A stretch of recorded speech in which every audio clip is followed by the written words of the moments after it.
Welcome, everybody. Welcome to another episode of the Blind Pundit Podcast. This is Shane Phillip, and I've got with me my co-host and producer, Aaron Linson.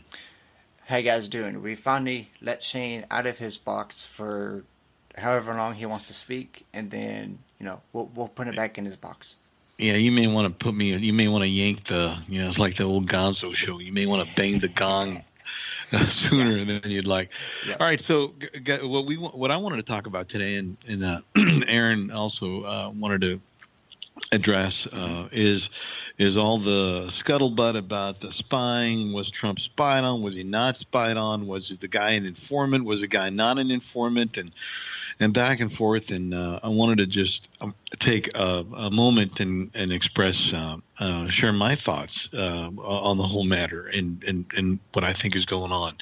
Now, with that said, however, we can't talk about 2018 or 2016 without talking about 2010 and even beyond that. So bear with me. This is going to be a little complicated. I'm going to try to make it simple so it's not too complicated. All of us, Aaron, I want you to chime in too. Just don't be a fly on the wall here. But all of us remember September the 11th and what happened with the terrorist attacks and how we all felt, or some of us, many of us probably listening to this podcast probably remember what that was like during those weeks and months. Right after that, all the paranoia, the schizophrenia, the hyperbole, the hysteria, all of it, right? Anthrax.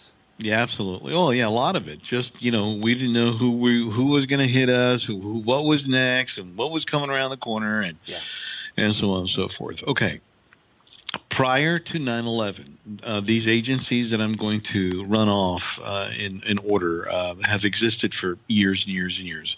So we'll start with the National Security Agency, the acronym being NSA. The NSA was created by Kennedy back in the early 60s, and actually even before that. Was created by Eisenhower after World War II. Anyway, the job of the NSA is to monitor. It's called signal intelligence. Signal intelligence. In the world of intelligence, in the world of spycraft, you gather data in one of two forms, either a human source or signals intelligence. A human source is a spy, obviously, someone who's working for you, an asset, somebody on the inside, somebody in a foreign country that's providing you information about what's going on within that organization that you're trying to focus or target. The other is signals intelligence, and that is just sweeping up all kinds of traffic, phone calls, nowadays text messages, emails, radio traffic, military communications, just trying to just vacuum all of that up. And it rolls into a database that they built outside of Salt Lake City, Utah, just a server farm. An analyst working at Fort Meade within the NSA will take their time and query or run through that intelligence to see if they can develop patterns.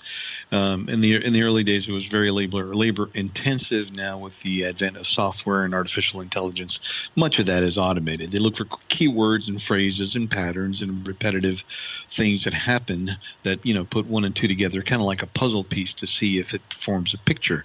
And then that's provided. That information is then kicked up the channels and provided to the President of the United States, provided to the CIA, provided to the FBI, and provided to the DIA, the Defense Intelligence Agency, the defense version of the CIA. One of these days we need to have a podcast on the DIA and how that all started. Anyway, prior to 9/11, there were strict walls, if you will, protocols in between the FBI, the CIA, and the NSA. As it relates to sharing of information. By its charter, the CIA cannot domestically spy on American citizens. Their job is to be outward, to provide information to the president and the Joint Chiefs of Staff and Pentagon and whomever is their consumers, information about what's going on with our enemies abroad or perceived enemies. Conversely, the FBI cannot necessarily spy outside of the United States, and more importantly, they cannot spy on an American citizen without going to a judge and getting a warrant. If they did not do that, that would be a violation of the Fourth Amendment. Well, after 9/11, with all the craziness, and I was part of the craziness, I'll admit, I didn't know. I was scared. I was concerned just like everybody else. I took a business trip one day and planes crashed into buildings, and the next day I'm driving back, 300 some odd miles because planes are not flying in the air, and the most eerie feeling was to, put your trash out at night and then look up at the sky and not see one single plane. No lights, no nothing, no sound, no air traffic of any kind. During that period of hysteria, the lawmakers and the government pushed through a bill called the Patriot Act. It was voted on unanimously by the House and the Senate, and President Bush signed it into law. The Patriot Act literally eliminated the walls between those three agencies and protocols. Now, all of a sudden, the CIA and the FBI and naval reconnaissance and naval intelligence and a multitude of other intelligence agencies, the DHS, the ATF, Alcohol, Tobacco, and Firearms, the DOJ, National Security Agency, National Security Division within the DOJ, all had access to the NSA database. In other words, they did not have to go through a formal procedure to reach out to the NSA and say, hey, listen, we want to look at these people and we want you to get information to us on what you have on these individuals. Run a report and send me the query, or run a query or send me the report, I should say. Individuals within the FBI were able to dial directly into the NSA database and query information. All right, Obama gets elected. The foundation for the police state, the foundation for mass surveillance of American citizens was put in place with the passage of the Patriot Act. And there were some violations even during President Bush's years where they claim they unintentionally spied on American citizens without going to the proper courts to seek warrants and paperwork to do that. When Obama took over, that accelerated. You can, if you want, anybody listening to this podcast, just research. Just go to Google, DuckDuckGo, or Bing, or whatever internet search or web crawler that you use. Just type in Obama, FISA, FISA abuse, and it should print out a plethora of articles talking about what the Obama administration did with the tools of the NSA. So, anyway, fast forward. The Obama administration realized very quickly that the NSA and their ability to access the NSA was a way for them to gather information on political opponents, foreign leaders, and so on and so forth. Some of you listening to this podcast may recall some of the controversy around in the early days of the Obama administration about the NSA or the DOJ or CIA spying on Angela Merkel, picking up her cell phone calls, or the personal calls of the UN secretary. I don't know if it was Ban Ki-moon at the time, and other foreign leaders, and that somehow leaked and got it into the press and was very embarrassing for Obama and the U.S. intelligence agencies. Okay, that did not stop them. In 2014, Michael Hayden stepped down as the director of the NSA, and Obama appointed another individual by the name of Admiral Mike Rogers. Now, Rogers gets a flag. He runs audits from time to time, and he gets alerted as to who's tapping his database and who's using what. In 2014, 2015, he noticed a spike, an increased number of traffic and requests coming from the DOJ, the National Security Division within the DOJ, and also the FBI, not so much the CIA. He ran an audit, and he identified individuals within the Obama administration that were basically using the NSA database to spy on Americans and unmask them. In other words, according to protocols, when the NSA gathers information about an American citizen, they're supposed to mask that individual. They're not supposed to divulge that identity, but there were, tons of unmasking requests made so people within the Obama administration could identify exactly who this American citizen was that was making this phone call, that was part of this email chain, that was part of this text message thread, for example. Rogers ran an audit, and then compared that audit against court filings to see if proper protocols were followed and warrants were issued for these surveillance pickups. And much to his chagrin and surprise, he found out that that was not the case. So he went directly to the FISA court, the FISC court, Foreign Intelligence Surveillance Court, and reported the Obama administration.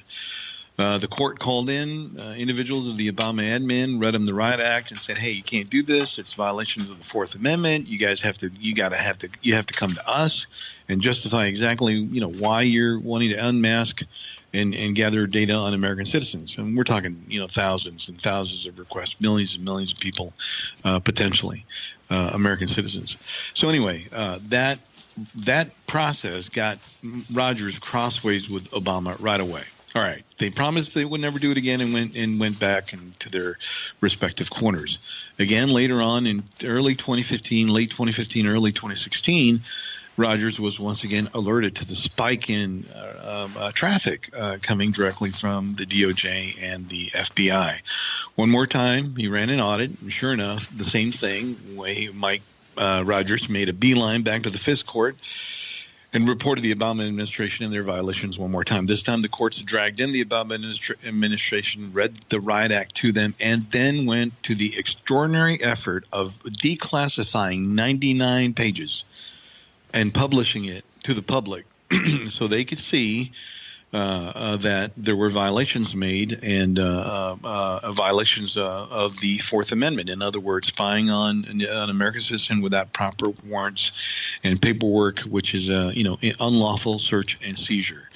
Their ability to break in your door and go through your home is those protections that protect us from that apply to our digital life as well. Our online presence, our bank accounts, our records, our personal emails, our phone calls, all of that apply. So anyway, what in my humble opinion, and I think this will be proven with time, and I think this is why the Democrats are so scared, is that the Obama administration used the powerful tools of our intelligence agencies to spy on its political opponents. I think in time, it's going to come out that the entire GOP primary was spied upon, not just Trump.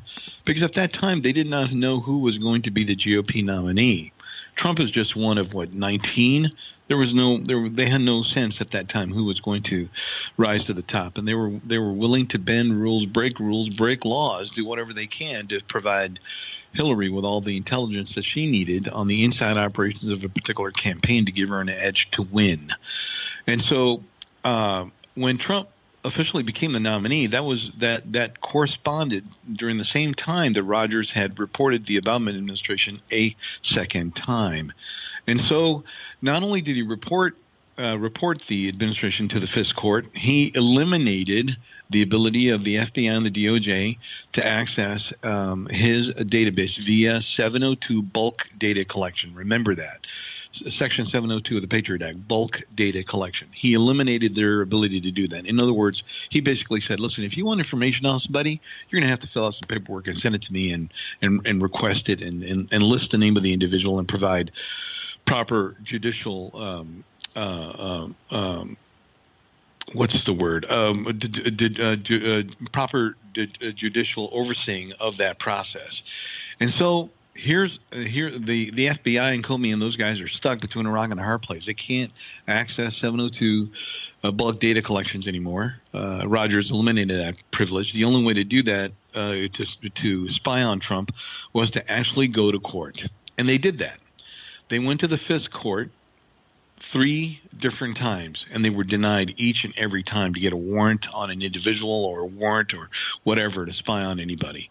In October of 2016, they went back to the FISC court, and this time they had this Steele dossier that was written by a former MI6 agent, paid for, contracted by Fusion GPS, and paid for by the Hillary Clinton campaign, and about $900,000 from Obama for America. His organization also put money into it, and they went to the courts and they sold it as intelligence. They sold it as, viable, verifiable intelligence, and this is why we need to have a Title I warrant. There's many different warrants that you can apply on an American citizen. The Title I warrant is probably the most. It is the most overarching, and I'll go into a little bit of detail about what a Title I warrant is. But Aaron, in my humble opinion, I don't think that was enough. That was not it. That was, and here's what's really going on. That was not enough to get the courts to bite off, not just the dossier. There's something that the DOJ and the FBI are hiding. They have not disclosed it. They're not sharing it, and Congress is pushing for it. And I've got some theories around that too, and I'll talk about it.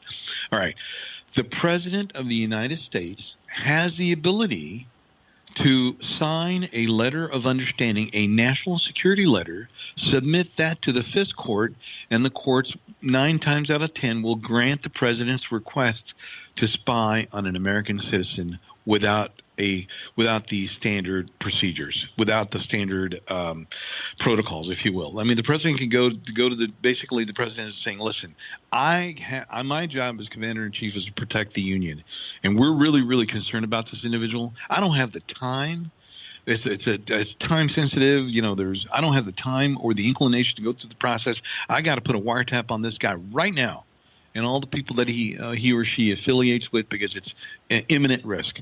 So in the Patriot Act, Congress gave the president the ability to do that for a period of a year. In other words, if the president of the United States suspects that Shane Phillip is a national security threat, an imminent threat, enemy of the state, he can sign a national security letter of understanding, submit that to the courts, and the courts will grant the president a temporary warrant for a year to make me basically radioactive. Wherever I go, whatever I touch, whoever I speak to, the FBI and their counterintelligence unit has the ability to suck all that up.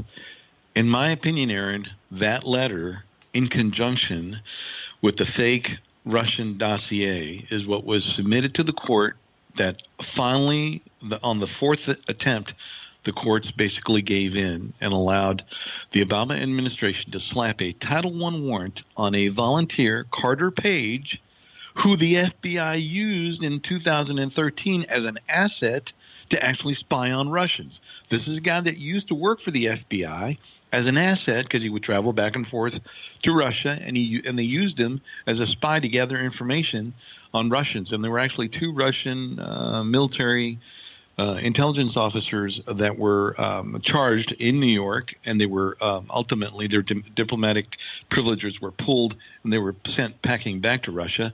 But they used Carter Page as a walking wiretap in meetings with these individuals to entrap them and to kick them out of the country. So this is a guy, keep this in mind, Aaron, this is an asset. That's like me coming to you and saying, hey, Aaron, we need your help. We need your patriotic sense inside of you to help protect the country. And Carter Page went to the Naval Academy, was a naval intelligence officer. So I come to you and say, Aaron, I need your help in 2013. And you help me. And then later on in 2016, I go back to the courts and I tell the courts that you are a risk. But I never tell the court about the fact that you and I worked together in 2013. I never tell the court that the dossier is basically funded by opposition research, the opponent of the candidate of this campaign that this volunteer is associated with. I never share any of that. And that's how they were able to get that Title I warrant. A Title I warrant allows the FBI, if I slap the Title I warrant on you, that gives me the ability to look at everything you've done up to this point and everything you've done in the past. It also gives me the ability to look at everybody beyond you by 2 hops. That means if you speak to me, then boom, that's hop number 1. The FBI can grab information about Shane. If I talk to my doctor, that's hop number 2. The FBI can go grab all the information about my doctor, even though he was never part of the original Title I warrant. That's the power that our intelligence agencies have. And the reason why they did this, Aaron, is because they had a 702 bulk data collection on Trump. Nothing. They were able to gather nothing. No collusion, no incriminating evidence of any kind. Then they started introducing, operatives like this Stephen Halper guy and others. I think there was a total of 3 or 4 individuals who worked for the government that approached the Trump administration trying to ginny up conversations about Russia and emails and things of that nature so they could capture that and then be able to use that against Trump. And then finally, when Rogers stepped in and said, nope, you can't do this without proper warrants and paperwork, they were left with only one other choice, and that was to go to find a patsy, a stooge. And they went to the one guy that they worked with in the past, didn't tell him about it, they just used him, and slapped a Title I warrant on him in October, even though he left the campaign in September of 2016, and then they were able to go back and gather all that data that they missed out on for 3 or 4 months because Rogers had shut the door. And even with all of that, they still found nothing. The real big scandal is the fact that the Obama administration, President Obama, signed that letter and gave the authorization of the FBI to go to the Fisk court, basically lie to the court, get a Title I warrant on Carter Page to spy on the opposition of his spy on the opposition of his candidate being Hillary Clinton. That letter is the smoking gun. Once that letter is released and made public, there's not going to be any doubt in anyone's mind about Obama's involvement. His signature is going to be on that letter, and also the law requires that Loretta Lynch, her signature is on that letter, and also there's one more thing that's required by the law to do that. And that is they have to share this information with the Gang of Eight in Congress on Capitol Hill. The Gang of Eight are 8 members of Congress, House of Representatives and the Senate that sit on the intelligence committees of both organizations. And Lynch was supposed to go brief those individuals on what she's doing with the special privilege that the president has exercised. In my humble opinion, those meetings never took place. If those meetings took place with friendly audiences, individuals that did not like Trump. Clearly, the Democrats on those committees, I'm thinking Mark Warner, Adam Schiff, Dianne Feinstein, and perhaps even a couple of rhinos. The Republicans weren't really crazy about Trump either. And I'm going to come out and say I think I'm going to speculate that potentially it was John McCain, Lindsey Graham, and maybe even Marco Rubio. They all were complicit, Aaron. They all went along with it. They knew it was all bogus, but they hated Trump so much they wanted him gone. They wanted him eliminated. They wanted to end his candidacy, and they wanted to tarnish him so bad that they themselves were willing to break the law to do that and thwart the will of the people. That's not the way the Constitution is written. The Constitution is written: the people elect the president, not a bunch of Star Chamber. Stiff upper lip, starch, shirt, elitist in D.C. We elect the president.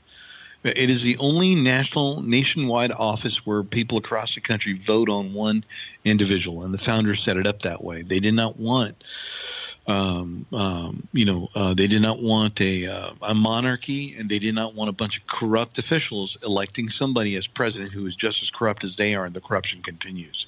That's why the people have the ability to vote people in and out. So, in my humble opinion, that is what has happened. The Democrats and some Republicans are scared to death of all that coming out. Now, I'm going to come out and say one other thing here. Trump knows about it. Trump is now the president of the United States. In November of 2016, after Trump was elected, Mike Rogers hops in a plane and goes down to New York City, goes into Trump Tower and informs the president-elect, Mr. Trump, I just want you to know that you and your entire campaign has been spied upon all this time. The very next day, Trump moves his entire operation out of Trump Tower and into one of his golf courses in New Jersey. I forgot the name of it. As a Bedminster or something like that, one of his golf courses, moves the entire operation out of Trump Tower and into a new location.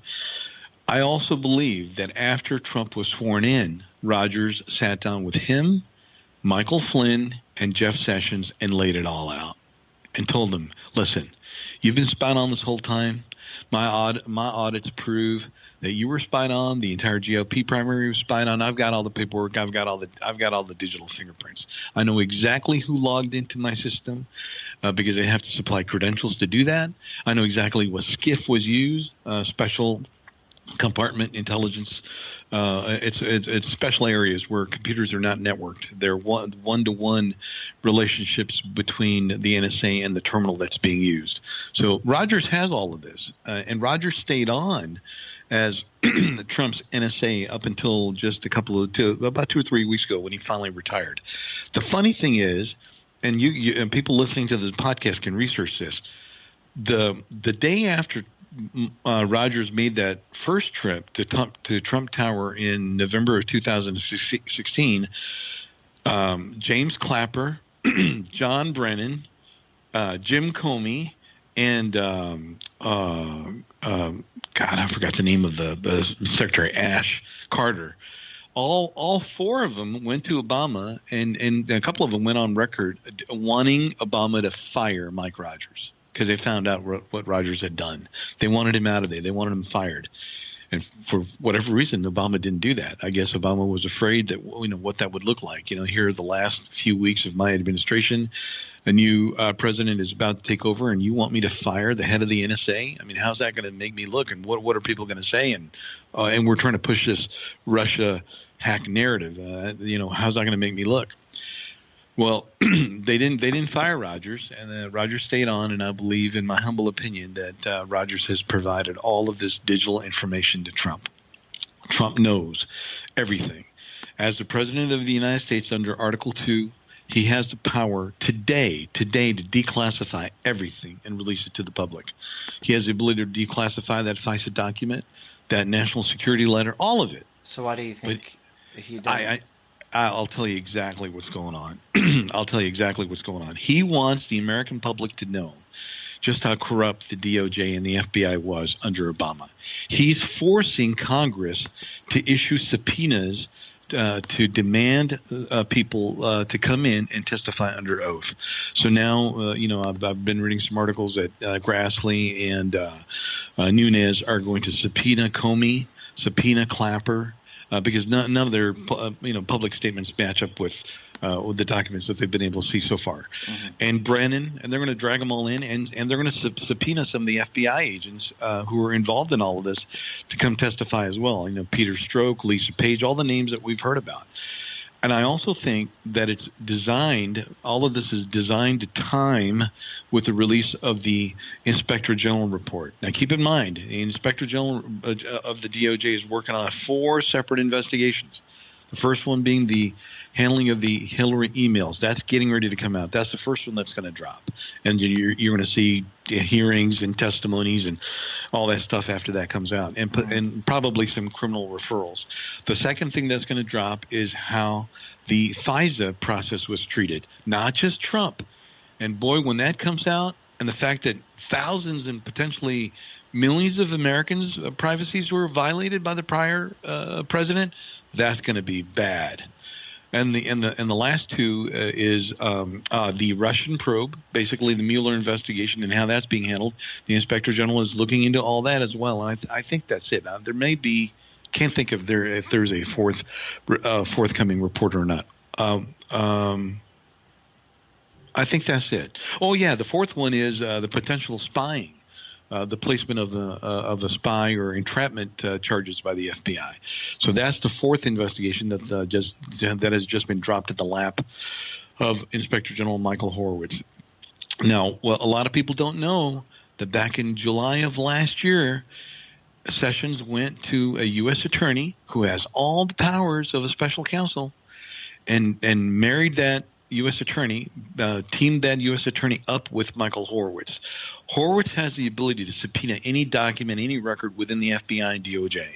And he has the ability to interview people that are currently working there and recommend terminations and recommend criminal referrals. But he can recommend terminations, but he can't fire anybody. He can recommend criminal referrals, but he can't go to a magistrate and issue a warrant. That's where Huber comes in. If you're still employed by the FBI, you can get canned. If you're outside of the FBI, like a Sally Yates, like Andrew McCabe, like all the Lisa Page and all the other individuals that have left the FBI after all this stuff started to break, Huber has the ability to go issue criminal indictments. And I believe, in my humble opinion, Aaron, I think a lot of indictments have already been issued and are under seal. Huber has already impaneled a grand jury that's been in place in Utah since July of last year. So to your original question, why is Trump doing this? Trump wants to stay out of it and push just certain buttons that he needs to push in order to get Congress to hold these hearings, to have all the reporting, and just whack the Democrats one after another, one revelation after another revelation. And I believe, in my humble opinion, this is all geared around the midterm elections. Trump wants to hold on to the House and wants to gain seats in the Senate. And by doing it this way and timing it over the summer and just before the election in November, he has the ability to leverage this politically. Is it kind of cheesy? Maybe a little bit. Is it completely done for political purposes? Probably. But if he doesn't hold on to the House, the Democrats are going to move to impeach, and they'll shut down all these investigations. The House investigation will be shut down definitely because they'll have control of the House, which means that Nancy Pelosi can anoint whoever the committee chairman is going to be. But the Senate investigations will still continue. But this way, Trump has the ability to constantly, keep bringing it up, and this is fake, and it's a witch hunt, and they're spies, and get the press to talk about it, get people to report about it, and then I promise you, over the summer, these hearings are going to be explosive. That first IG report about how the Hillary email investigation was handled, that's going to be explosive, and the other ones are going to follow, and then people are going to be indicted. And the ultimate long-term goal, in my opinion, Aaron, is I believe that Trump and the military generals that advise him, Michael Flynn and Admiral Rogers. Oh, by the way, with Rogers retiring, Rogers now has the ability to testify with no restrictions. None of the documentation and the NDAs and the yellow pages thick of documentations and promissory notes that he signed in order to become a director of the NSA. None of those things apply anymore now that he's a civilian. So he can go behind closed doors in the Senate and in the House and spill his beans about everything. And that's why Trump is playing it the way he's playing it. There's no denying what Rogers is going to share. There's no denying the digital fingerprints that he's going to offer. There's no denying that guy's testimony. The Democrats are not going to be able to hide from it. Obama's not going to be able to hide from it. And I believe that the ultimate goal, if Trump is successful in holding on to the House and the Senate, I believe he'll spend the remainder of his first term dissolving the FBI. The FBI, the Department of Justice, should not have the Gestapo at their disposal. In other words, if you're the Attorney General and you want to issue a warrant for my arrest, you should not have the ability to pick up the phone and call the FBI, which works for you, and say, "Listen, I want you to send a couple of gumshoes over there and knock down Shane's door at 3:00 in the morning and drag him out of bed and bring him downtown." You shouldn't have the ability to do that. Right. I believe the FBI is going to be dissolved, and I believe the remnants of the FBI are going to be folded into the DHS. Right now, the Department of Homeland Security has DHS, has Border Patrol, has Immigration and Customs Enforcement. It has the U.S. Marshals. It has the TSA. It has federal security. So there's a handful of police agencies already reporting directly to the Secretary of the DHS. Why is the FBI and ATF standing by itself underneath the DOJ? It shouldn't. You should roll that under Department of Homeland Security. That will force the Attorney General of any president, whether it's Trump or anybody in the future, that wants to spy on an American, wants to knock down the door of an American, to go to his cabinet counterpart and say, "Hey, Mr. Secretary of DHS, I need your help in sending three of your DHS agents to this guy's house, and I want to kick down his door, and I want to show up at his work, and I want to arrest him on the spot. For what? Well, for this. Well, do you have the right paperwork? Have you gone to the judge? Do you have a warrant? Do you have a warrant for his arrest? Do you have any of these things? I think that's where Trump wants to go. I think the way it's set up right now, it's like the Soviet KGB. You put a crooked AG in charge, like the two that used to work for the Obama administration.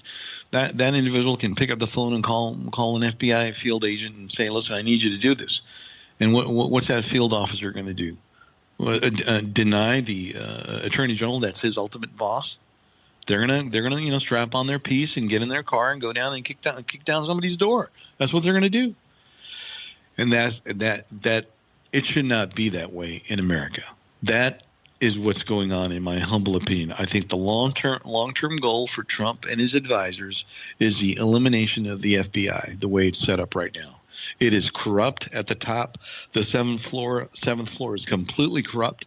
They allowed themselves to be used as political tools by the past president to use the powerful tools of the intelligence agencies, to powerful powers that we have given them as taxpayers in order to keep us safe, to turn around and spy on us.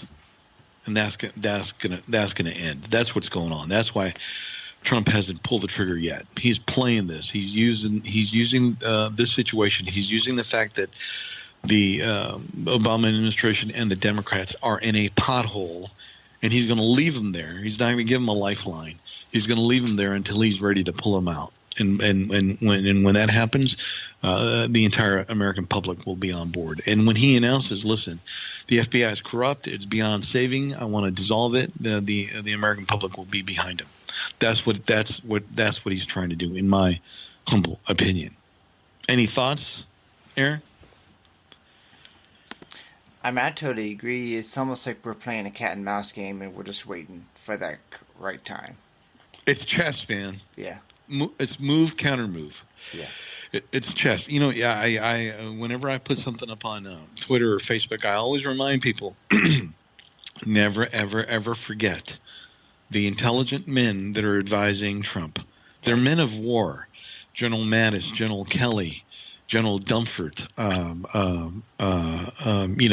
Michael Flynn, who's going to be freed because the FBI doctored his 302 reports. That's all going to come down in the wash. And Mike Rogers. I mean, these guys are men of war, and war is kinetic, war is psychological, and war is economic. And they're waging war against the corrupted deep state. They're waging war against the bureaucrats, the entrenched bureaucrats within the FBI and the DOJ and the CIA. So when it's all over, a lot of prominent names are going to go down. A lot of prominent people are going to be implicated and charged with espionage and treason and sedition.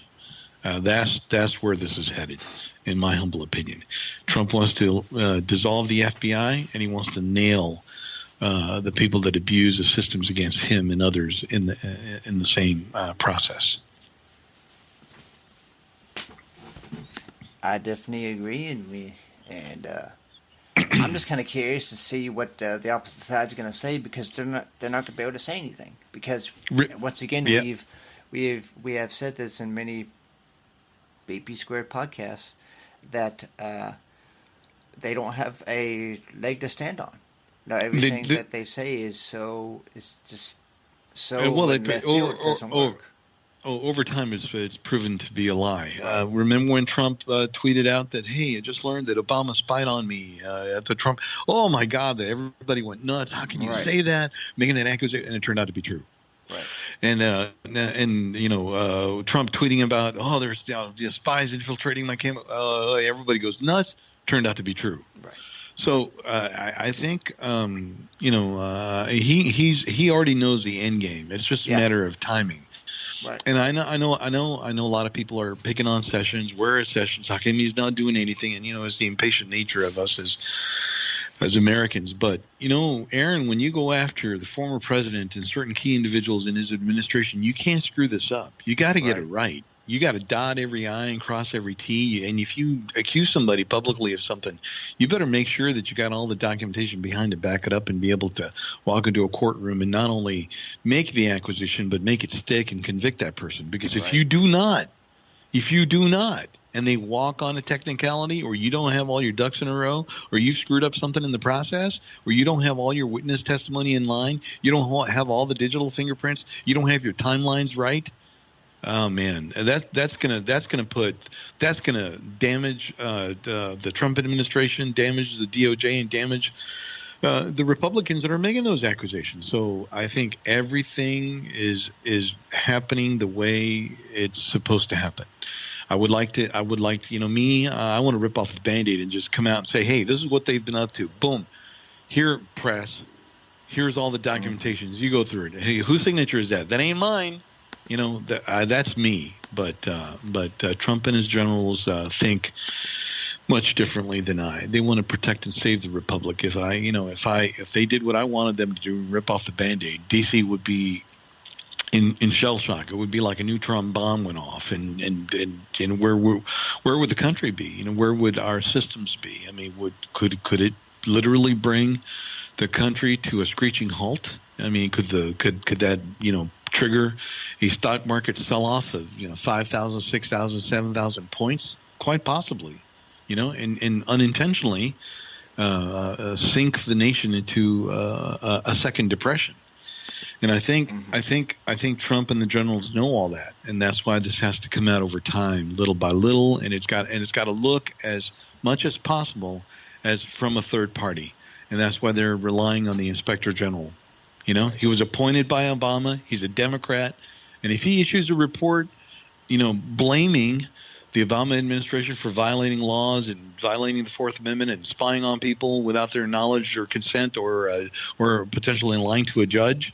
Right. If he issues those reports with that kind of damning information and collateral to back it up, well, then Trump can just sit on the sidelines and say, that wasn't me. That's hey, don't look at me. Go look at the Inspector General. And I think that's why he's doing what he's doing. I was very, very frustrated until I sat down and started doing some research and started putting one and two together, and now it all makes sense to me why they're doing it the way they are. Yeah, Trump is playing for the long game, and the Democrats are panicking because they know the Democrat Party of today is not the Democrat Party of John F. Kennedy. Right. This is everything John F. Kennedy fought against. Right. What the CIA and the FBI have become is exactly what he fought against. And that's why he wanted to break up the CIA into 1,000 pieces. And months later, after he publicly made that declaration, he was assassinated. Yeah. And he fires Allen Dulles. Dulles has a public, row with the president, in public. And then Kennedy's assassinated. And guess who leads the Warren Commission, who investigates the assassination of John F. Kennedy? Allen Dulles. So. That's I've always found that very interesting, because the guy that the president fired is the guy that's leading the investigation of the president being assassinated. Little conflict of interest there, maybe. Right. But didn't set it up at all. Yeah, and he set up in zero policy, the magic bullet that bounces around 16 different times. Right. Right. Yeah. So anyway, so I believe that's what's going on, and Trump was spied on. And they didn't find anything, so they panicked, and they tried to send in spies to entrap people. That didn't work, and now they're caught with their pants down, and there's no way around it. It's just it is only a matter of time before all of it is exposed, and all the speculation and all the talking heads on CNN and MSNBC and all the other major networks that are basically the propaganda wing. Yep. Of the Democrat Party, they're not going to be. You can't deny the reports when they're published. You can't deny witness statements when they're published. There's no way around it at that time. That's what's going to happen. Yeah, and that's what needs to happen. And on the same aspect of this as well, I saw something where, people were saying that on Trump's Twitter account, people were saying, why is he blocking certain people? He shouldn't be allowed to do that. Here's the thing. He's got the right to do it as much as you do. As much as any one of us has.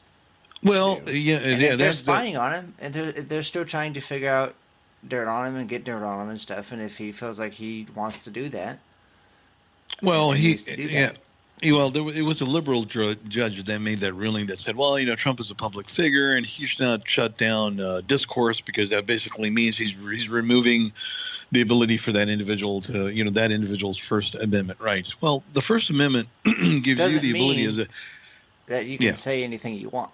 That's right. I mean, there's some awful things. There's a bunch of people calling him an MF and disparaging his daughter. You shouldn't have to listen to that. Listen to that. I mean that'd be like me doing that to you.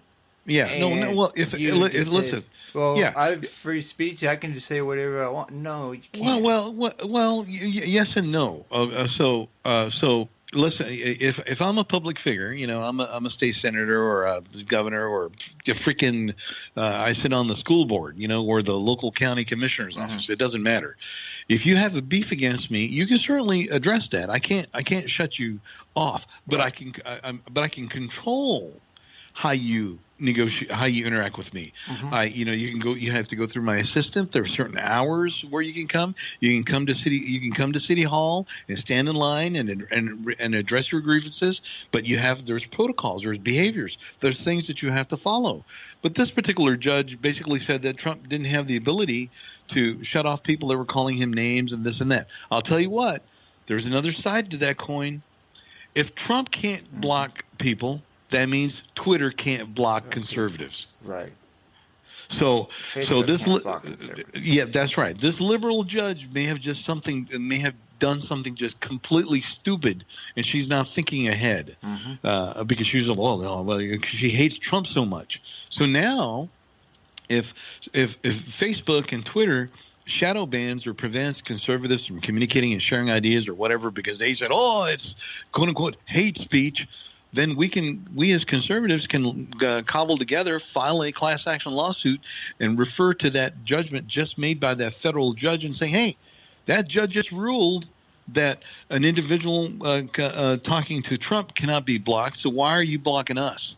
The First Amendment swings both ways, not just in one direction.